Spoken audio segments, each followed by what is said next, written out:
তাকে আমরা বাংলাদেশে দেখতে চাই না। যারা ভুলপুরার মধ্যে আলুপুরা খাওয়ার চেষ্টা করছেন, যারা অত্যাচার, অবিচার, চিন্তায় এইগুলোর সাথে লিপ্ত আছেন, প্রত্যেকের বলে দিতে চাই এইগুলো থেকে ফিরে আসুন, তাই আপনাদের অবস্থাও এই আওয়ামী সরকারের মতন হবে।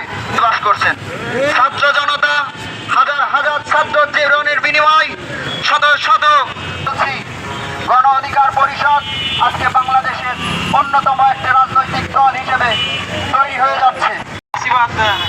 বর্তমান বাংলাদেশকে উন্মুক্ত করে আবার নতুন করে স্বাধীনতা ঘোষণা দিয়ে নতুন করে মানববন্ধন করছি।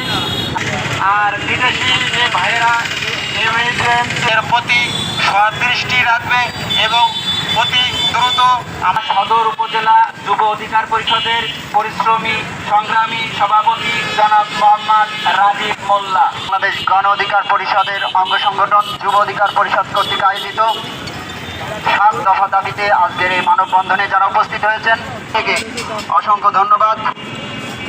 আপনাদের চেষ্টা আজকে এই সফলতার জায়গায় নিয়ে আসছে।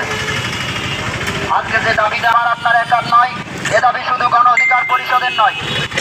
আজকের এই 7 দফা দাবি বাংলাদেশ যত ছাত্র জনতা আছে সকলের দাবি।